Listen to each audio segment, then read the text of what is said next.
Hey guys, welcome to this week's episode of Cult Film Review. I am your host, Cody Everett. This week, we are going to argue a lot. We're talking about Vanishing Point from 1971. Let's just start the show. Your Hollywood system stole our sex and co-opted our violence, so there's nothing left for our kinds of movies. I did not hit her. It's not true.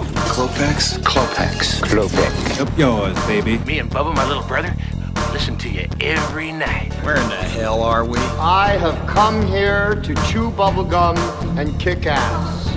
And I'm all out of bubblegum.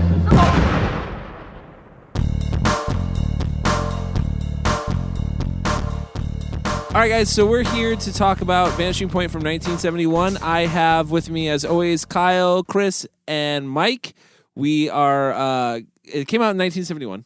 Okay. Yeah, what? It sure did. Yeah. I think that's the third time that we've said that. When did What it come year out? did this come Anyone out? know what year this came out? I think it was 71. I'm not sure, though. So how I watched this movie, this is my first time seeing it. Anyone else's first time? Yeah, Nope. absolutely. My first time. Yeah, I never Seen it before. This It's my pick, by the It's way. Kyle's pick. So- Kyle, why'd you pick this movie, first off? I always enjoyed this movie. I think I first saw this movie when I was probably like 13 or 14 years old. I originally discovered it because I did have a love and fascination with cars as a kid growing up, but the more and more I watched the movie, the more it grew on me, and the more I kind of took away from it, I guess. So I thought it would be a fun movie to hear you guys talk about, because I didn't think anybody in this room would like car movies. So that's why I picked it. Chris, do you like car movies? No, not particularly. Nailed it.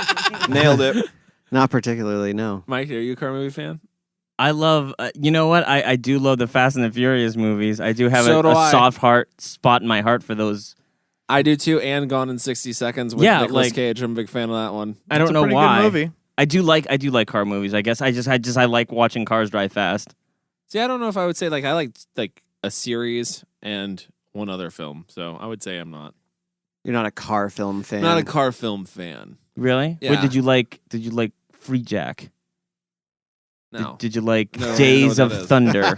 No, I've never watched Days of Thunder, honestly. I actually just saw that movie for the first time the other day. Yeah. never see Days of Thunder. What other ones are there? What other ones? There's a lot of car films. Well, I mean, Mad Max. Yeah, I love Mad Max. Mad Max, Well, is, that's Mad kinda- Max it can be classified as a car movie. I mean, Yeah. Bullet. One of the well, I was just about to say Bullet, but that's not a car movie. That's like a really, really kind of boring detective murder mystery movie. But it just so happens to have one of the best car chases ever filmed The in French cinema. Connection. That Sorry. that also has one of the best car chases in it, but it's not a car movie. Yeah, But- that's true. Torque.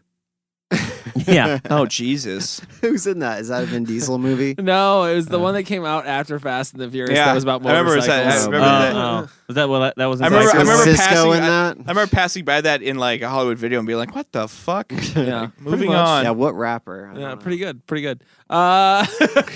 No, so it's a subgenre of cult films that I don't think that I'm very well versed in, but at the same time with this movie and watching it for the first time, here's how it goes in the three breakdown of their action. Bored? What? Are you giving your rating already? No. This is just my breakdown of watching the film. Okay. And then at the end going, okay, so what the hell did this all mean? So beginning of the film, bored. Middle of the film. Can we what? talk about the premise of the film before we start doing this too? Yeah. Well, explain it after you're done with Yeah. your... Middle of the film, and then I'll explain the plot here because it's pretty easy. Well, no, see, that's kind Ha! of convoluted because of what I want to say about it. Middle of the film, I just kept on asking the question, what? And I have a reason for it now. Like, I was like, literally, it's just like, what? What? Why? What? And then the end of the Just say film. what one more time. What? Yeah. Oh, can we rate these whats? What? Can we rate, that's a rating. And You'll then be at the taking end of that the away from film- me. At the end of the film, I came across as like, well, did I not get it, or did I get it and it doesn't make sense to me because they got it wrong? Okay. Maybe. Okay. I don't know. Like I was very confused. I thought it was good that it made me think. But if you don't know what the film about, basically it's about a guy who takes some speed. Decides that he's going to make a bet with his drug dealer that he can drive from Colorado to San Francisco in 15 hours, double or nothing on the bet, basically to get his drugs. As he's driving across Colorado to San Francisco. He basically is flooring it, gets in trouble with the law, and is being chased when he is helped by a blind black radio DJ who's trying to that helps him. Basically, is helping him throughout the whole thing, and then it ends. Well, we should also mention like he doesn't just like buy drugs and be like, all right, I'll make you this bet. Like his job is he's a delivery driver. His job is to basically drive a client's car from one state to another. But he's doing it on speed, basically. So he has until Monday to do it. But this is not an uncommon thing for those in the industry to do. That's the norm. Those in the industry. It's kind of well known that truckers do coke, do speed to get from point A to point B, so that they don't have to stop driving. Like it's a common. Well, now I think that's actually regulated. You're not allowed to. They have trackers built into trucks now. You're not allowed to be on the road more than X amount of hours. Oh, I'm sure they do that now, but I mean, it's like the whole idea of like truckers on speed that came from the idea that truckers probably were on speed. But he wasn't necessarily a trucker. He was everything. Well, he was doing this the same dude thing. was literally he had every occupation. He worked at McDonald's. He raised what? He raised. I missed that part. Yeah, that was. It was there. He raced delete motorcycles. scene. He raced. Well, he was. Listen, he worked. I'm listening. He worked at McDonald's and he crashed that. No. He crashed the McDonald's. Then he worked for the motorcycles. Crashed that. He was a shitty lifeguard. Yeah. At one point in time. Jesus Then Christ. Did we watch the same? Did you guys watch the TV I don't think you guys movie? watched the same movie. I don't- Did you guys watch you know the what? one? Did you guys watch the remake? I'm I gonna was go making back. a I joke. don't think you were watching the film. I was making a joke Oh. about him working at McDonald's. Obviously, that wasn't true. But like, no, he had like, okay, he was a racer in motorcycles. He was a racer in cars. He was a cop. He was a Vietnam vet. What else was he? He was That was it, really. BJ police officer? Yeah, I think he was Yeah. something Okay. else. Wasn't he something else when he was? No, I think those are surfer the three chick was- things. A No. badass. So it was like 4 things. Yeah, he was. He was a Vietnam vet who came back. He came back from the war. Immediately joined the police force. He got kicked out of the force, the way I take it. Yeah, for then stopping a he rape. started. Yeah. Then he started racing motorcycles on open circle tracks, and then he started racing stock cars. Yes. No one can figure out his first name. His name's Kowalski. That's But all you need to Kowalski is know. a badass name, so that's That's all you need to know. It's Kowalski. I give him that. His name's probably the most badass thing about him. I'm just being honest. Barry Newman's performance is fucking like watching a piece of wood. Yeah, it's pretty bad. What? I'm gonna go off and disagree with Yeah. you on that, man. Okay, go ahead because you're wrong. I think the whole point of his character is getting his point across through subtleties. What's his And point? His point is you see it several times. You just learn about his character several times throughout like his journey across these 4 states. So like he's basically, I think, amassed like knowledge through all of these things that he's done, and he's just become this person who's like ready to like be free. And so he just does whatever he wants, but he's also got a calm demeanor too, so he can showcase both his wildness and the way that he like drives and experiences life with his the way he interacts with all the characters is very calm and mellow. What does this have to do with him sounding like he's delivering his lines off a cue card? Because that's how it kind of feels. What line? This dude barely talks in the whole But movie. when he does, it's not great. And like I said, he's the same face throughout the whole film in the car. I think that's an important part of his character, though. I mean, What I can character? go with you on that one. I can go with you, and I can see why he would do that.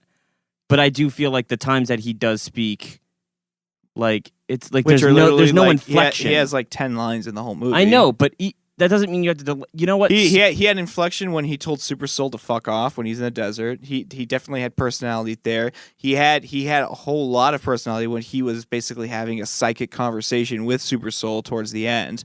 Like he was having a genuine human conversation with him at the end. Like he had that emotion. Like in his, you mean the ADR thing that was going on in his head?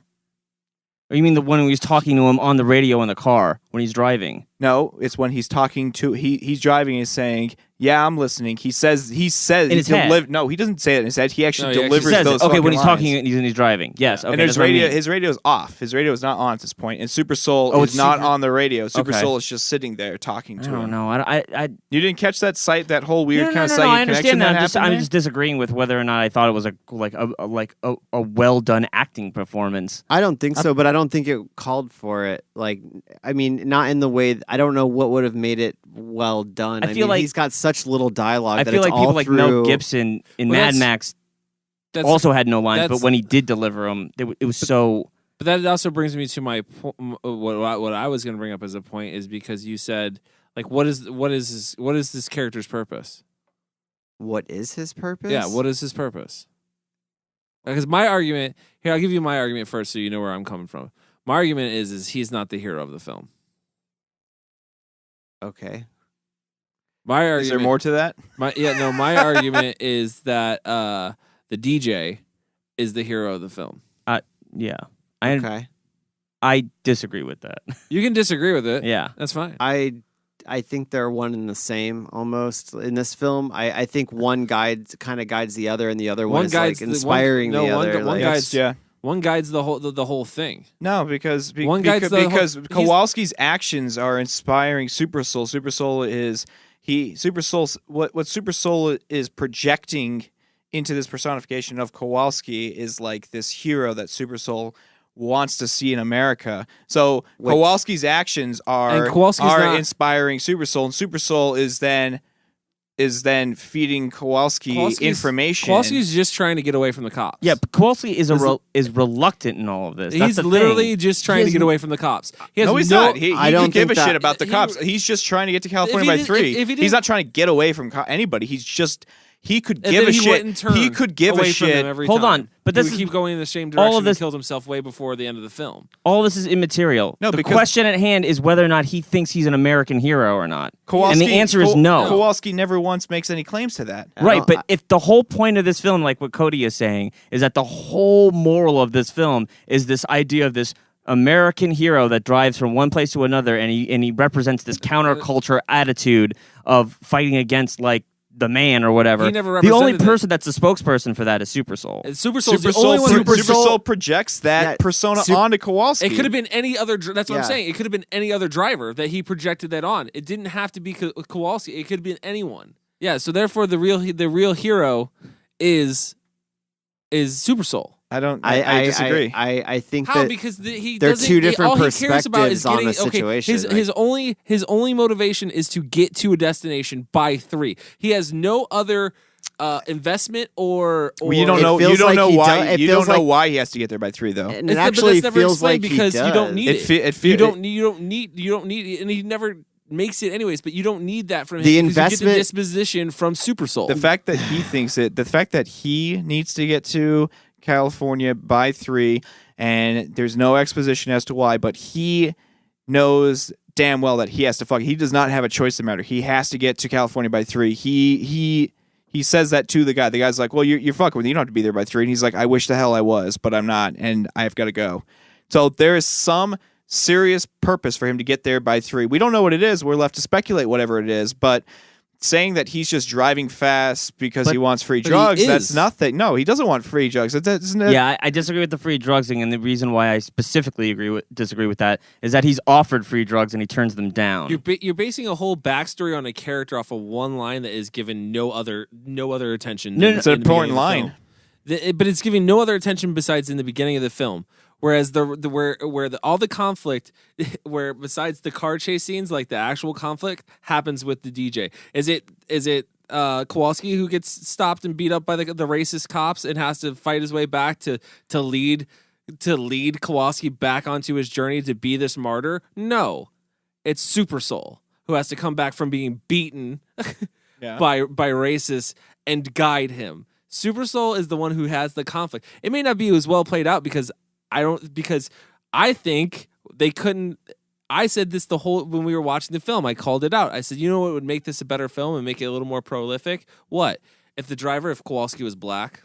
They were. I just think that wasn't the statement they were really trying to make, though, with this whole thing. I don't think I see Super Soul as the ultimate hero in this film. Like, I don't think I can. I think they both complement each other in a certain way that represents the cultures, like and like how they were in society. And That's like, my argument. If the driver was black, and then you had which would represent a counterculture of a black man being chased by police throughout the thing, and then you have all these different worlds coming together to help him out, like that are different sects of let's say like outlaws, like a biker who's like everyone's who's like a bad guy in normal society is portrayed as a good guy in this film. So you want like a white DJ? Sorry, Mike, but you want a white DJ in the booth and a black dude behind the wheel because you think that's going to make it more prolific? I think that you can get rid of the black DJ altogether and just have a black. They did a black Kowalski. Basically, and but have you're the losing flashbacks and have it more such prolific. a important and connective characterization between the DJ and Kowalski. How they both come from totally different backgrounds, and they're like they basically become connected almost like via their brains. Okay, like fucking. I'm going to tell you, I don't see that at all. I agree, and here's the reason why I don't see that at all. There's a common trope in film. It's the idea that you take a minority, like you've seen The Ledger of Bagger Vance? I haven't seen it. Okay, well, in that film, it was a white golfer who meets a black caddy, and the black caddy is amazing at golf. He knows everything about golf. But it takes the white person to actually act it out, even though the black person seems purely more capable of doing it, right? Okay, so the question is, why does the driver have to be white, and why is this stereotypical trope? I mean, the guy literally has mystical powers in this. He knows exactly where Kowalski is. He can sense when it's too late to give out information or not early enough. Like, he knows all of these weird mystical things. He's this guiding presence. He's his very voice. And yet, for some reason, when the writers wrote this movie, they didn't think to put that guy in the car as the hero. It had to be a white guy that did it. In terms of like knowing when to and when not to give out information, that wasn't a mystical thing. He was listening to the CB radios of all the cops. It doesn't matter. It's not the point of the thing I'm trying to say. The point I'm trying to say is that he's the one that's entrancing all of these people to back this guy who couldn't even be bothered with any of that shit. The whole point of this movie, the passion of it, comes from this guy's super soul, right? I agree. But we can't put him in the car. It's got to be this white guy that has to act it out on behalf of the black guy. I'm going to chalk it up to this, though, really quick. I'm sorry. I'm going to chalk it up to this really quick. This film was made in 1971. It did have some, I believe, some studio backing to it. And I'm sure this might have been thought of by the director. He might have thought that would have been more a bigger idea or more nail down his vision. Maybe that's a possibility that he had that thought, but I think that it was a different time. And it was a different time for film, and I think maybe they thought that would be more commercial, possibly. As wrong as it is, black heroes were already out at this time. There were already blaxploitation films and stuff. Yeah, but those are always dealt with. Those are backed by smaller production companies. This was backed by Fox, right? 20th Century Fox that backs this. Like, and they ended up snubbing the film and not giving it a wide release because they didn't think they didn't like they didn't think the story would be able to carry, so they only released it in small local theaters. It was in and out in a week or two, but then they released it in the UK and it fucking killed in the UK. And then it got re-released again as a double feature in like 73 or 74 in drive-in theaters, and it ran a drive-in theater market for at least a year, maybe longer. Like, it became this huge fucking film. So to Chris's point, yeah, I can see how a studio that would already be hesitant on the idea, they're going to be like, oh, you're going to cast a black as the lead? Like, he can be a supporting character, yeah, but maybe the director did want to go a little more like... we don't know. It's all speculation. That's all we don't right. know. It's all speculation. But the whole thing is speculation by all of us. But well, it kind of isn't when we're talking about who the real person is. That's guiding a matter this whole of opinion, story. though. Is it? It's a matter of opinion about who you think is. I didn't think one took much more precedent over the other, honestly, in this film. I thought Kowalski's story and Super Soul's story were equally interesting, and they complemented each other enough for me to understand what they were kind of trying to do with that relationship. Do you give a shit? Can I ask a question? Do you give a shit about even what Kowalski's reasoning is? Because it doesn't seem like anyone here does, because he doesn't give one and we don't care. I start to as so I you're learn mad more that about they don't his give life. you this information. But what is there to care about with Kowalski when you learn more about his life? Because he's still not projecting any of the stuff.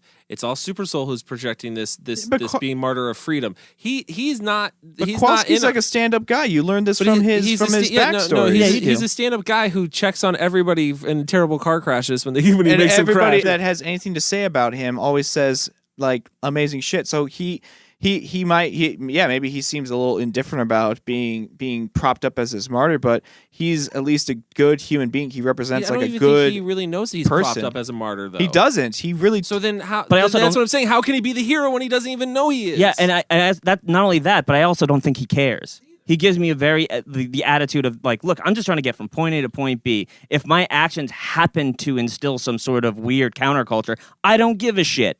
I think I don't know. That part of me feels like he does give a shit, and he like the fact that he's smiling as he fucking trails towards his death. Like I don't feel like he ever thought for a second that he would stop driving once he hits that bulldozer. He died, but he kept fucking going past that. Like he obviously believed in what he was doing, or in some weird way. Otherwise, why would he just do that? Because he's hopped up on drugs. No, that's a stupid excuse. That's no. You're right. And they don't know how to. I'm end not the film. saying that his. No, they ended the film beautifully. Actually, I'm not saying that Super Soul doesn't look at Kowalski and say, "Here's a great example of somebody that's doing free shit." Like he's just driving point to point, and he doesn't care. He's so free that he's gonna bash himself into two bulldozers to kill himself because I don't think he killed himself, He's still though. moving forward. That's how I got it. That nothing's gonna stop him because Super Soul says it. He's like, it ain't about when he's gonna stop. It's about what's gonna stop him. And this is what I gathered from the end. His smile and him going through that thing was him just being like, still gonna move forward. Now, why he didn't just drive around the bulldozers is. I don't know. Turn radius wasn't very. I've heard a well. lot of rumors. I know that the guy that played Kowalski, he actually addressed this. He said that he saw. I think he saw he saw hope. Yeah, he saw that the light that But he he saw saw the hope escape. that he thought that Kowalski literally saw it as An like escape. escape to heaven or freedom or some place that he was trying to go. There's an entire the UK version has a deleted scene. That's not in the UK version. Regardless, Yeah, there you're is a wrong. deleted scene Yeah, that involves a girl. He picks up a hitchhiker. yeah. They smoke some marijuana. I think they have sex. And he wakes up, and then she says something along the lines of, like, it's time, and then she just goes away. And the director has already said that that was supposed to be some kind of representation of death visiting him, Yeah. telling him, it's time to go. Your work here is done kind of thing. But then, again, going to Cody's point, does that just make Kowalski the pawn for a bigger thing? And Super Soul the voice that's actually the one that's actually telling the people? Is Super Soul the prophet, and is Kowalski just the pawn? I feel like to go back to what you're talking about, Cody, about Kowalski, like he not being the hero. I feel like Kowalski is the prophet, and Super Soul is like the word of the prophet. He's basically the guy who is telling people about this. Look at this man who's doing these things, and Kowalski is the hero in that he is And free. Super Soul He's wouldn't- free. He might not know that he's being a martyr, but he knows for a fact he's free and he's doing whatever he wants. You can't be but you can't be that without knowing that you are. Does that make sense? Yeah, you can. You can be a hero without knowing Well, you're if you're a in hero. your car No, all because the time, I mean, then your actions would be dictated on a certain outcome of your what you're doing would be dictated because you're looking for a certain outcome, which I don't like. His is just to get to San Francisco A3. Yeah, I agree with you a little bit on this because I also using the word hero seems weird to me because I feel like there's a difference between looking up to somebody Yeah, I don't and know them if heroes being a are- hero, doing something heroic. I don't feel. Yeah, I don't know if hero is the right Although- term to use to although describe this. We can this- say that any he character in stops. this movie. He does lose his job as a police officer because he stops a rape Yes. from occurring. No, I think that's just just saying that that he. I look. I think He has a it's- strong moral compass. I think it was saying that he's a good exactly. He's a good person. That like it just because he's doing whatever he's doing for whatever reason he's doing doesn't mean he's a bad person. I think that's all that's saying. Yeah. now that it's like if Captain America's entire reasoning for doing stuff was, I don't know, man, just trying to live my life, and that was his whole thing. But he's just a good person. Well, they like keep action proving person. the point that he is a good person throughout the entire film when they're constantly reading his background and saying like, well, there's not really anything on him. He was honorably discharged for this and Medal of Honor, and like just listing off all of the good things about this person, and everybody they talk to has nothing but something positive to say. But in this movie, I mean, other than buying illegal drugs, that does not about reflect it, once he's in the car. What do you mean it doesn't reflect? Like, what does he do in the car? What does he do in the car that causes him to go against all that? Besides him checking on people after he causes them to wreck. No, Hold on. Dude, he doesn't cause anybody to wreck. Yeah, he does. Oh He my God. deliberately tries to run He a runs police police officer off the officers road. on motorcycles off the Yeah. road like nobody's business. If he was deliberate, I believe that his the way he was driving the car would have been much more deliberate on an attack, whereas he was just trying to deter them. He was almost trying to avoid until it came to the point where he couldn't anymore. I don't know. Let me tell you It guys was this. him or them. Let me tell you guys this. I don't think we're ever going to agree on this. So let's take a break. When we come back, we're going to talk about more of the technical aspects of the film so we can get the hell moving.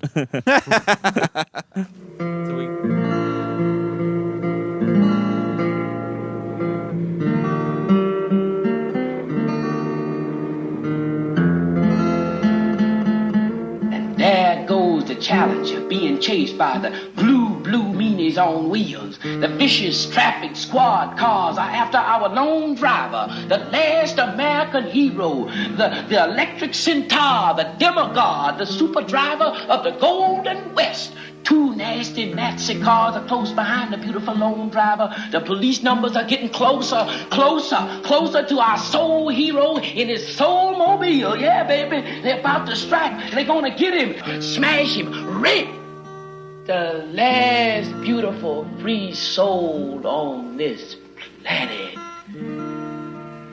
But it is written, if the evil spirit arms the tiger with claws, Brahman provided wings for the dove. Thus spake the super guru. Did you hear that? All right, guys, we're back. Let's talk some more about Vanishing Point 1971. What year was it? 71. Thank you. There you go. And I want to get into like the technical aspect, mostly the cinematography. I want to get into kind of next a little bit. And if it breaks off into other things, it does. Whatever. So Beautiful. So that here's my thing. It is beautiful. I cannot deny that. It is undeniable. The scenery in this movie is gorgeous. But at the same time, is it boring? You think the cinematography was boring? I don't think so. I don't think so I either. wouldn't say that.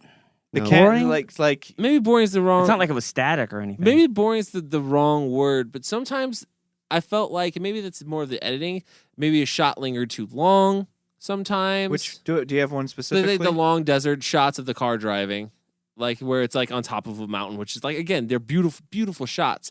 But then it's like it will follow the car coast up and the car will go so far out you don't even see it and still linger there for another couple of seconds. It does that a couple of times in the movie. I think that's an artistic decision. No, I agree. I don't think that made the film. At no point did I really feel like the film dragged for me. This is one of the most artistic B movies like out there, I think. Is it a B movie? Yes, $1.5 million budget. It's a B movie.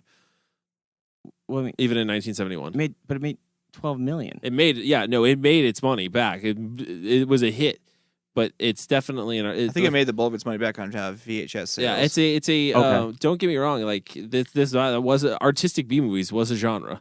It's not so much anymore. I just kind of thought it was more like an indie film. Yeah, I'd be more inclined to agree with that. It's more. Well, more it was along the lines of it was an indie backed film. by Fox, wasn't it? But wasn't it dropped then by Fox? Or Well, significantly debudgeted? no, it wasn't They kept saying debudgeted. no to shit. They cut I think they did cut a piece of the budget. They cut how long they had to shoot it. I think they only shot it in like 40 days, I think, is what I read. Oh, wow. That's impressive because I thought they shot it because I was like scouting locations alone had to take forever just to be like, okay, we can get on this mountain right here, shoot the highway this way, and get it just perfect. No, I read that was like just they shot this over the course of like 5 states or something like that. It was like Utah, New Mexico. I wrote it down. Oh, you did? Nevada, Utah, Colorado, and California. Yeah, there because you go. But what I was reading like from like the director was like it was basically go out, you shoot for 9 hours in the hot ass sun in these different locations, go to bed, wake up, go back out there, and because I mean pretty much this entire film is also shot with available light, like with the exception of a few bounce boards that you could see reflecting off his face while he's driving. But yeah, there's like no night shots except for the very beginning, which are very dark. So not lit very well. So yeah, it must have been a pretty grueling film set to be on. Oh, I imagine.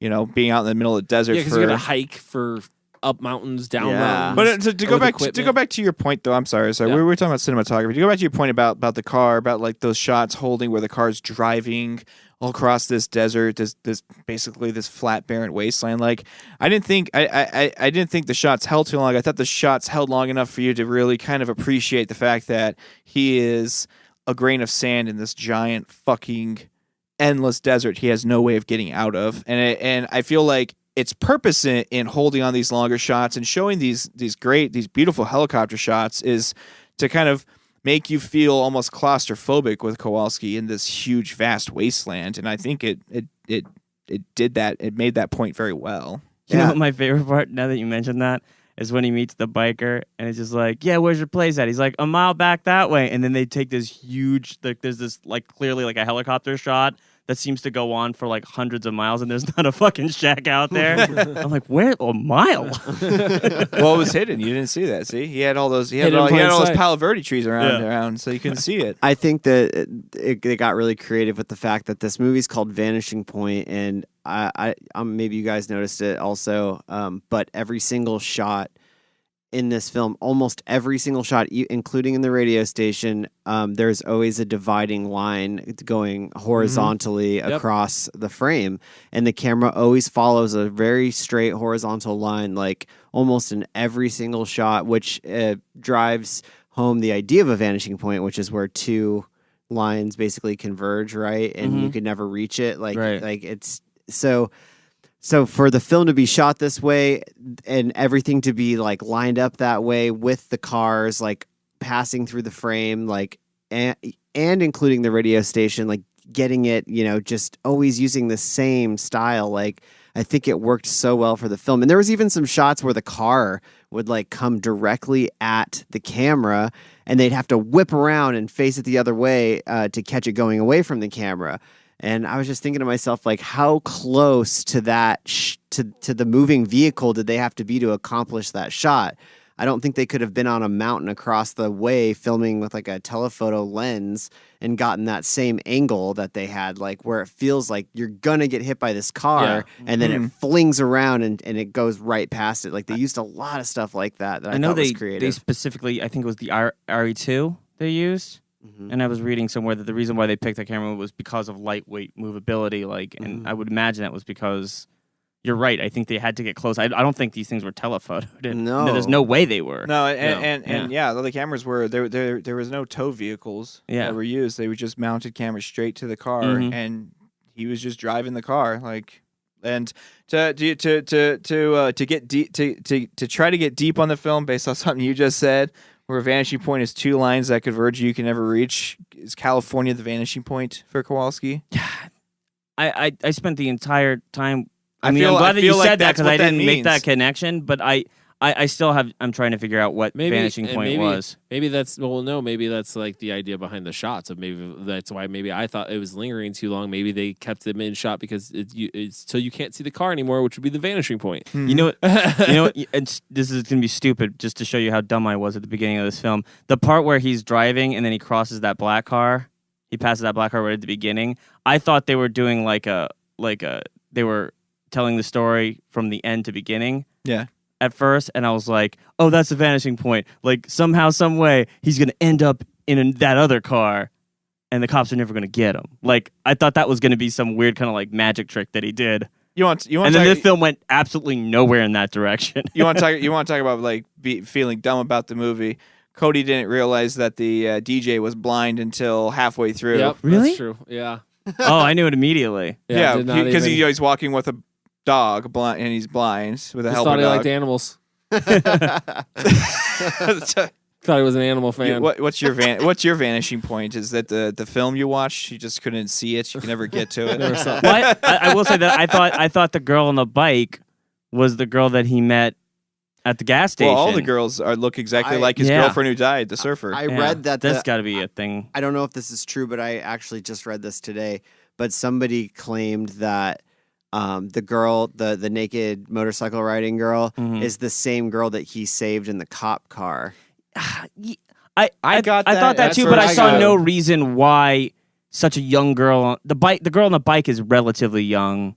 Well, didn't you think the later. girl in the cop car was like, I gathered her age from like 15 to 16. She Right. was really fucking But how young. old do you think? How old The do you girl on the think, bike, like I'd probably put her 23? in there like 2023. I just think like I feel like the timeline would sync up a bit. but also it was like to me I was kind of like they really didn't have to change the actresses. They just could have taken that same actress and put her in more younger looking clothes, and you would have bought her as a 15-year-old. I just thought the point was that there's obviously some kind of a level of like regret that Kowalski has for this girlfriend that we don't see till the end of the film, and maybe all the women that he meets in the film don't look like her, but he's projecting her image onto them. Well, I think you have to be right because the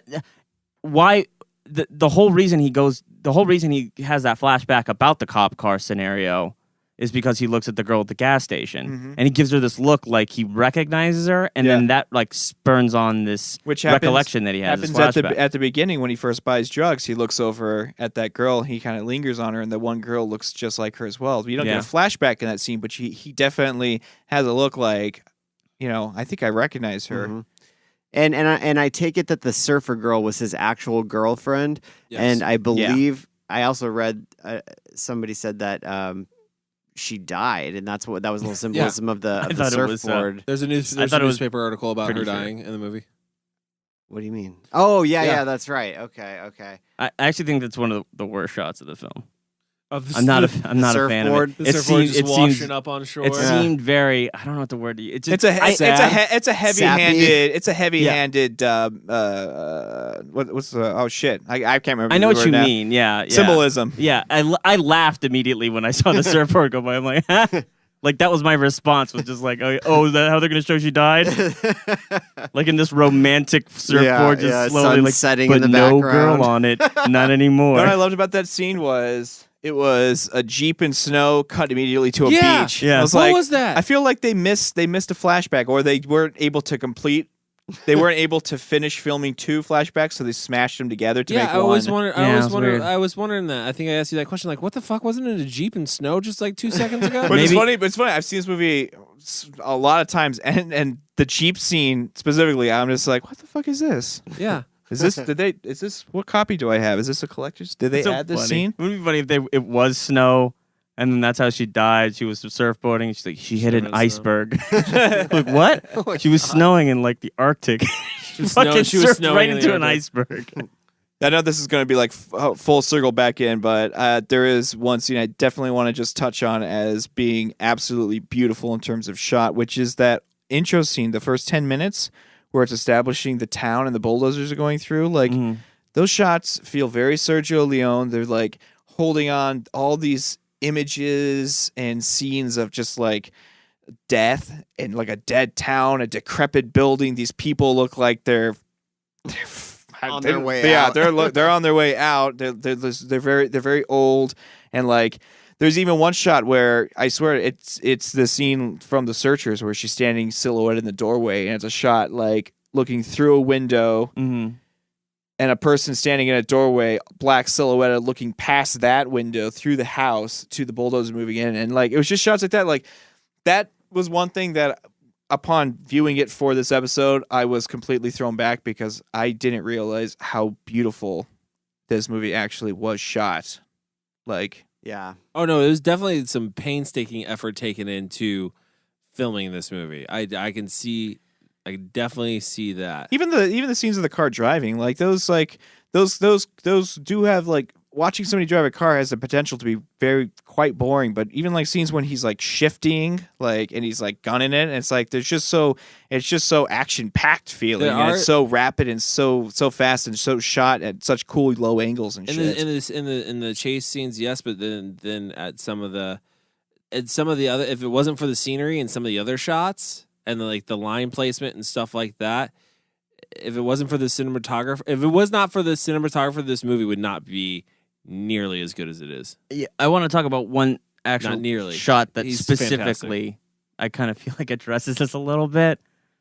The surfboard. Because I hate that one. But I mean the girl on the bike, the nude girl on the bike. Like I'm normally very like kind of anti nudity for the sake of nudity, unless it's some sort of exploitation thing you're trying to do. Yeah.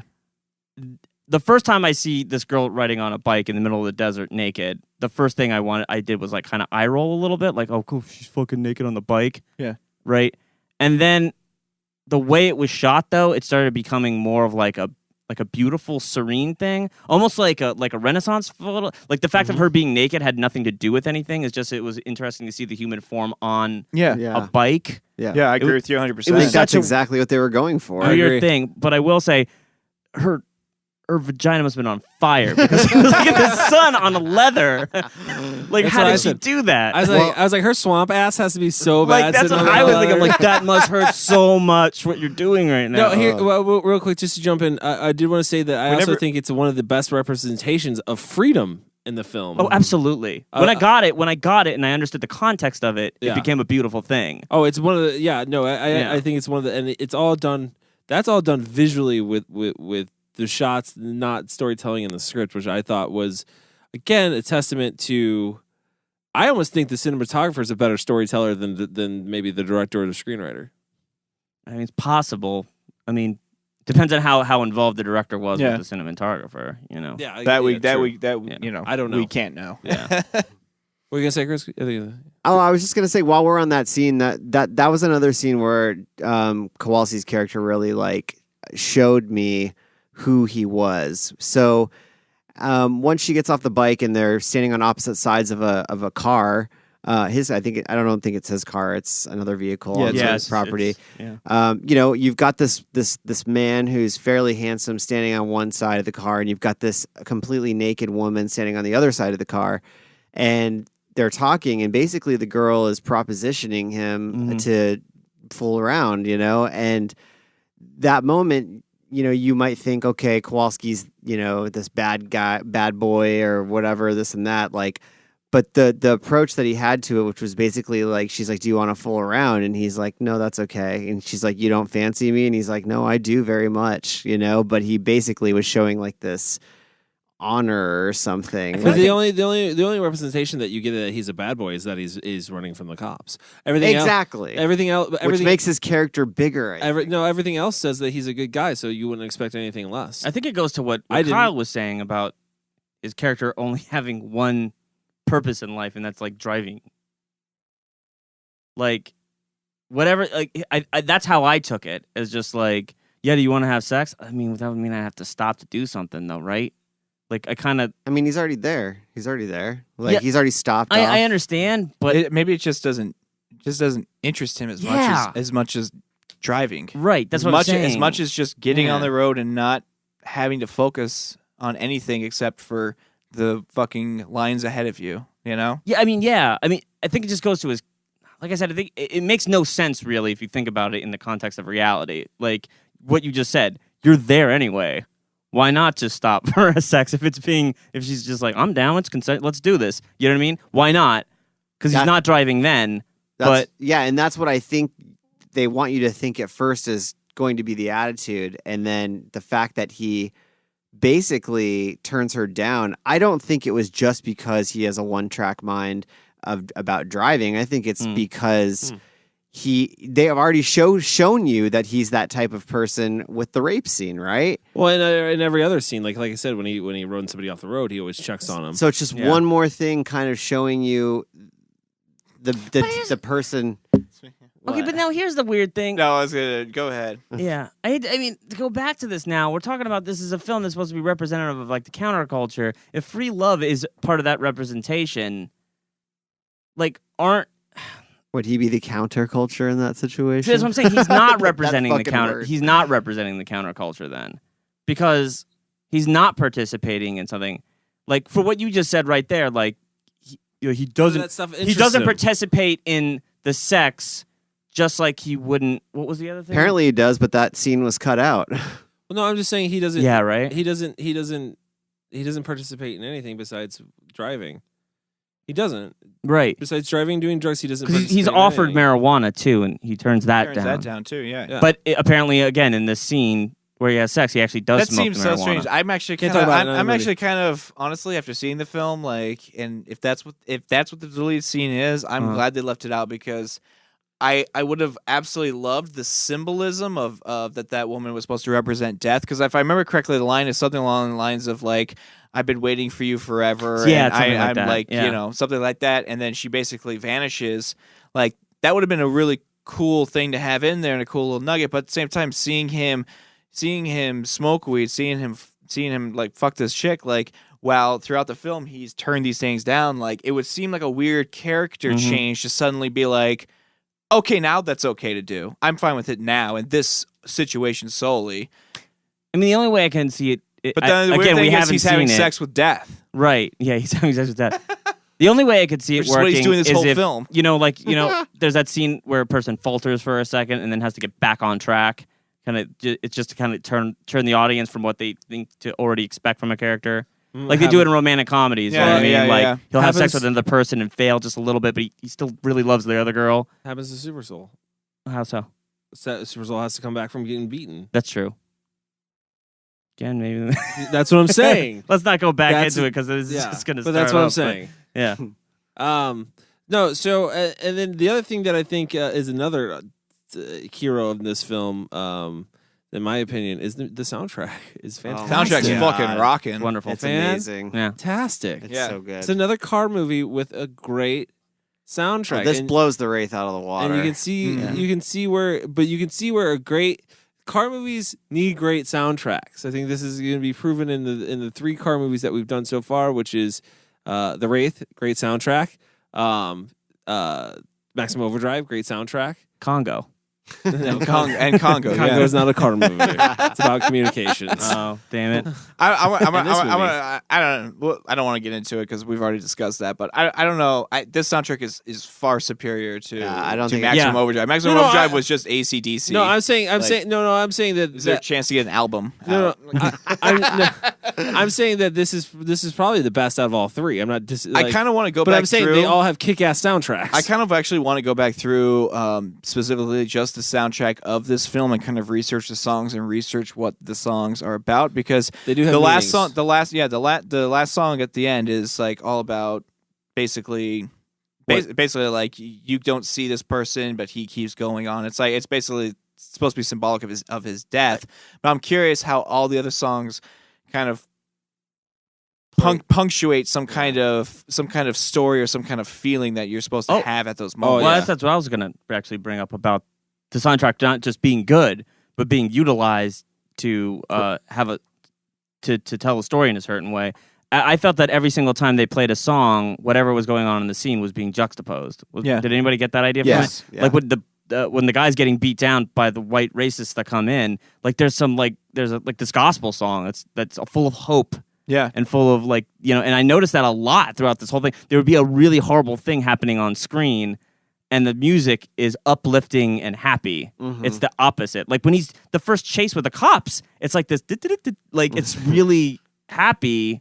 Oh well, that well, I didn't take that as that because it's like dueling banjo style Yeah, shit. it's like but a I took weird- that more as that's supposed to punctuate the like incompetencies of the cops. Because Yeah. I feel like that pops up in a whole bunch of other future films, like Smoking the Bandit that Cody brought up. Yeah, like, it felt like an that's artistic like whenever the version cops of, are failing, it's that kind of yeah, Dukes of Hazzard or something like that.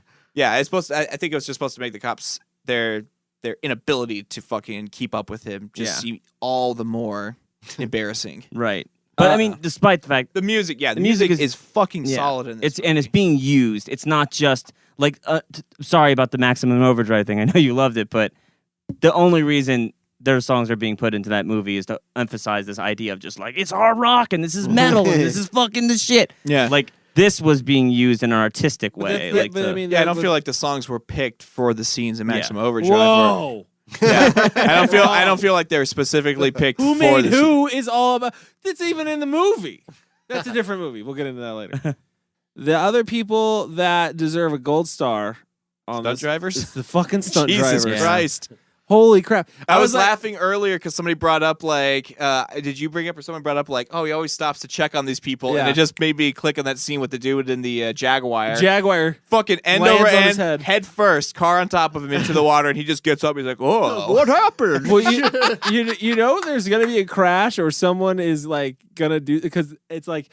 Well, why is that guy just wearing a helmet? Like Well, he's in his racing yeah. car, so Yeah. he needs to wear a helmet. Yeah, Why he's is wearing he a helmet. One of the cops is why wearing a why helmet is for that cop car. wear- For that car Why is that eats cop it. wearing a helmet? And then you just see the car like explode and flip.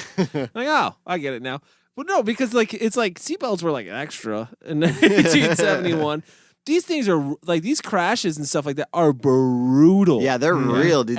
And those you see it. You see like you're like, oh no, that's a stunt driver in there. That wasn't a dummy. Like well, in the I feel like it was in the The Jaguar. end over and flip. I Jaguar hope to, was. There's no hope way to there was a fucking human God in that that. was a Yeah, dummy because that thing landed head first. Yeah, I think I would have drowned it. He would have drowned. He would have just broke his neck or Yeah. something. dude. Yeah, because drowning no, would his have been head the was- least of his fucking issues. His head was over the roll bar, but it's so bad because I thought that was the one time I was like, he killed somebody, and then the guy just wipes it off and just like, everybody "Oh." walks away from every accident in this. I was waiting for him to walk away from the bulldozer. I was like, everybody else did. Yeah. Everybody else walked away from every horrific crash that no one would walk out Well, of. if you want to get deep, Cody, he did walk away.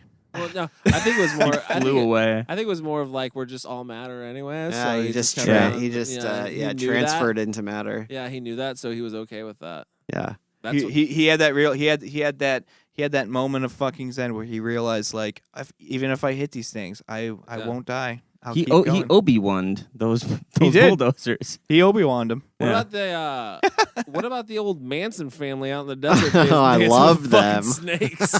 The snake charmers. Such a weird scene, but It is a very weird scene, but I felt doesn't- like I also that's what feel it was like- representation. like yeah, I there's feel like that something- was like I there's felt got like to be like that's- 80% truth to that. Yeah. to that type of thing was going on. Like I don't know what they were trying to say in that scene, but That I there's felt like- like there was that- something. there's secret hippie church communes that are very violent if you cross them the wrong way because they're. I didn't but understand the whole to- letting the snakes. Yeah, throwing yeah. the snakes and saying we That- don't need them anymore. well, no- We've got the music. now we have like- the music. We don't need the snakes. Like there's They're tricky. something there. No, And the only that's thing I can something- understand- that's shitting all over. That's shitting all over the guy. He didn't care about the snakes. That was just shitting all over the guy for letting another person into their secret world. I didn't take it as that. That's what I didn't took it take as. that because I honestly think there is some symbolism there. And yeah, to Chris's point, I have no fucking idea what it is. Well, I mean, we know I that there are Yeah. churches that deal with handling snake handling. Yeah, churches, yeah, but I don't where know if the it whole was a literal. purpose. I don't know if there's like a literal thing Well, there. I'm trying to dissect this now. All right, let's do this. If church handling, the whole point of the church handling things is I'm going to handle the snake and God is going to protect me. The snake won't strike me. Yes. What is the symbolism of him saying we don't need the snakes anymore? Oh, now we have music. I think I might know actually. This is just a theory, but like basically maybe the snakes were used to help control the people around him and his group, but now he's got the music to keep them occupied rather than scaring them into submission. He's like, now we're using this as our tool to keep people. That's a very good. That's interesting. I don't know if that's right, but I'm going to say it's right because I like it so Yeah, I much. like that too. I like that too. You finally hit the nail on the head. Finally, this episode. I'm finally. glad Oh, you jeez. finally got something out of this Finally. movie. Finally. Oh, God. It was just a very. I liked that. like the scene, whole, though. even the whole prospector like out in the middle of the desert scene was very, very weird. just pops up out of the bush. Hold on, son. well, I'm like, because- God damn, he got lucky. Because again, it's always somebody else leading Kowalski. It's always somebody else leading Kowalski. If it's not the prospector, it's the biker. If it's not the biker, it's the radio DJ. He gets a lot of help, He does. and if he didn't have that help, who knows how far he would have went. nowhere. He would have been caught in the desert. Seems like this isn't the first time because he already knows people that he's passing when he's passing through. He already has friends, like apparently. So well, I'm sure he runs the same route. Yeah. So I mean, yeah, I think he's just the kind of person that lives a life where you meet some interesting people, I guess, along the way. But he doesn't seem very talkative. Oh well, when he's driving or personable. When he takes that speed and when he first gets the speed at the biker bar and he's talking to the black drug dealer guy, he was pretty. They were having a conversation. Yeah, that was definitely more of like a friendly, genuine conversation. You can tell they're friends. I do want to say one thing. Most quiet guy on speed I've ever heard. Well, when you're driving 100 miles an hour, I should hope that you're not spending your time talking. You're spending more of your time focusing. When I'm on speed, Kyle, I can't promise you anything. All right, do we want to just get into the rating of this Mammer Jammer? Do we want to do that? What are we going to rate it, Kyle? I mean, shit, I don't think I can rate it anything other than Kowalski Challengers. Speed pills? No. That would be cool. White Challenger. Dodge Challenger. Dodge Challenger. All right, let's start with Chris. You start with me every time now. All right, then fine. Let's start with because you're right let's across start with from Mike. Me. Yeah, I'm curious. Mike is the most wild card of the bunch. Oh, he even pulled his phone because he wrote his final thoughts I wanted down. to look something up. you think I wanted he's to the look most wild if this one fact bunch? was. I think he's the most wild card. Yeah. Okay. I'll flat out. I'm going to give it a 4. Way higher than I thought. Yeah. Way higher than I thought. I like this film a lot. I like what they were trying to do. I feel like I'm gonna have to watch it a few more times to make sure if he captured it because, and one of the reasons why I heard this thing, it's on Wikipedia. Who knows if it's true or not? That Richard Kelly, the guy that did Donnie Darko, wrote like an entire remake for this and never got it. That is true. Greenlit, right? Yeah. And after seeing Southland Tales, I kind of feel like, oh, this is exactly the type of movie that he would try to do, where everything is symbolic and all these weird things mean shit, and it's hard. You have to watch these films over and over and over again to figure out what the fuck they all mean. Mm-hmm. That's where I feel like I am on this film. Again, I feel like the racial stuff in it could have been pinpointed more, like hit on the head more. I wish the racial stuff had hit home, not hit home. I don't like hit the mark a little bit more. I feel like it could have gone further, and I think there might be something to what Cody is saying about if Kowalski was black instead of a white guy going through all of this. But other than that, like, I know this is one of Spielberg's favorite films, and it feels like that film Amblin. I don't know if anybody's ever seen it. It's like a short film. Wait, is this? Did he base this? Like, is this why he did Duel? What? Is this why he did Duel? I've never seen Duel. No. Duel's coming up. Don't worry about it. Okay. That's like Spielberg's first film made for TV. Tarantino movie. liked this Great one car too. movie. That's like Death Proof. Yeah, the second Death story is Proof and stuff like basically. that. Which is very funny because Amblin is all about this free loving, like free life. Like it's very happy, like most of Spielberg stuff is, if you don't count like Saving Private Ryan or whatever. But like, but like I don't know. Like there's a lot of that in it. I don't even know how I'm speaking right now seems like it's representative of the film because I'm not making a point, but I feel like I am. Let's just put it at I'm giving it a 4. Okay. 4 challengers. 4 challengers from Mike. I'll go next. Just because I don't want to hear Chris. We'll always go second. I swear, the last few times I've been. Then Chris could be like, I never go last. Yeah. I'll go next. I'm going to go middle of the road. I'm going to give 2.5. Now, okay. I'm in the same boat as you. Like, I don't know if they hit the point that they're trying to make. That's why I'm giving it middle of the road, barring another watch. But I'm also to the thing where it's like, I feel like I don't know if I would watch this movie for entertainment purposes. It's like I think this is the same thing we went through with like Man Bites Dog. Like we had this conversation kind of about what you watch for entertainment and what you watch to have like an introspective moment. Yeah.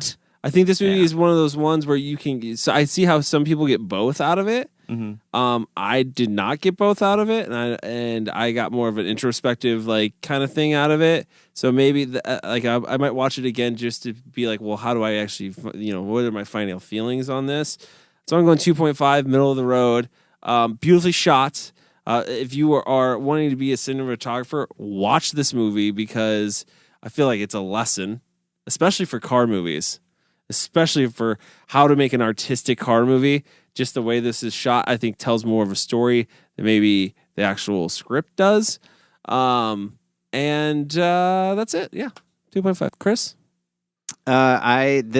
Okay. This has been on my list for a long time to see this movie, and I'm really glad that Kyle picked it. And I just happened to pick this one up on VHS not too long ago, and just had it kind of sitting around. And I don't know when I would have actually picked it up if you hadn't have chosen it, but I am You're welcome. Really, I am really, really happy that I got to see Vanishing Point. When I went into this movie, I thought I was just going to see a car chase movie, and I was pleasantly surprised, like every step of the way as it went along. I was constantly being challenged to think that the story was deeper than what I initially thought it was or where it was going. And then all of a sudden weird characters started popping up.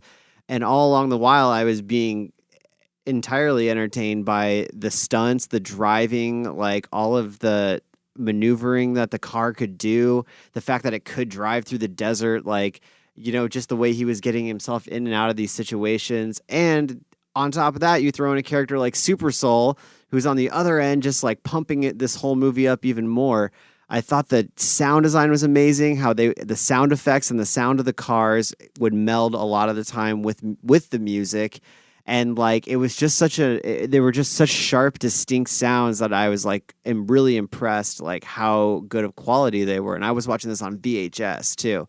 And as far as the cinematography goes, it's beautiful from start to finish, but I felt like I could still see the perfect amount of film grain in the film. The contrast was really great, and the colors were all really great. So like that held my interest the entire time. And then the fucking end of this movie, which immediately I didn't know how I felt about it, because I was like, oh my God, okay, so it just ends. Like it literally just ends. But then there's a certain point where you're thinking about it and you're like, I'm okay with it just ending like that. How else could it have ended? It's just takes you through so many things, and it's a movie that you could rewatch a lot of times and pick up on new things each time. I'm giving this movie a full 5. I love this film. I'm so glad that I got to see it, and I will definitely be watching it again. 5 from Chris. Next up is Kyle. Kyle's pick. Kyle, how many? Well, I'm not going to wait. I am also going to give this movie 5. The thing I like about this movie, and I think has been punctuated by this conversation, is that it's one of those movies that definitely makes you think, because there are 4 people in this room who have 4 completely different takes on what they think the story means or what they feel the story means. That being said, you have just this really entertaining movie that has a lot of action in it with these car chases, but they're shot, like everybody has already said, they're shot beautifully. I don't ever feel like there's a point where I feel like I'm bored or something's dragging, because if the driving scene is just a shot of Kowalski, like just him behind the wheel, he's not doing anything crazy, there's music that's keeping shit moving. And if the music dies down, then he's doing these crazy fucking car stunts. Cinematography overall is fucking stellar. I actually forgot how good it was until rewatching it. So yeah, there's definitely a lot you can take away from it in terms of being a film student, like Cody said earlier. But I think this is a great film. I think it's definitely one that you need to watch over and over again. I've probably seen this film a dozen times or so in my life, and each time there's a kind of different emotion that I kind of take away from it, or something that I take from that character, that I like, just this feeling of being free and driving and just getting on the road and going somewhere just for the fucking sake of doing it. Like, but yeah, 5 challengers for me. This is a great movie. All right, guys, that's our show for this week. Make sure that you follow us on social media at cultfilm_review on Twitter and on Instagram. You can also follow us on Facebook. You can follow Mike at Mike Salustio on Twitter. You can search for my writing, friendlyneighborhoodfamilymaking.com, or what? I heard Really? Did I bound? You had too many good weeks, You know what? Mike. It's because I didn't. You didn't pause. I Take a didn't beat. shout it out. Yeah. I didn't give it a shout out. I've skipped the shout out on the blog for a while. But anyways, too many good weeks. Just search my name, Mike Salustio. You might that's easier. find some writing from me. You'll probably find the blog that way. I can pronounce my own name. I like probably. probably find it. Not You- really. who You probably knows? won't find me. Page 8 in Google. You'll find a nutritionist though. He's more popular than I am. And you might get more out of. There's out another of, Michael out of Salustio. his blog. You never know. Yeah, people. Maybe both the blogs will work together. Yeah. You'll learn to eat well, and you'll Yeah. learn about filmmaking. You'll at the learn same how time. to get accurate, good protein from vegetarian sources, That sounds Yeah. like, that sounds and like, you might learn something about film. Hey, there you go. That Yeah. sounds like a blog I actually want to read. Now let's talk about the subject of Dutch, Dutch cooker and Dutch angles, and how the two And can work Dutch together. ovens. There's 2 types of Dutch ovens. You can follow Chris at. You can follow me at cultfilm_Chris on Instagram, or you can go check out some midnight releasing movies. We've got, let's see, when this episode comes out, it'll be Beautiful Prison and On the Brain. Oh, Beautiful Prison and On the Brain. Yeah, one's like a zombie movie, and the other one is like a guy who's in a coma movie. I'm gonna guess that Beautiful Prison is about the zombies. Right, exactly wrong. Just kidding.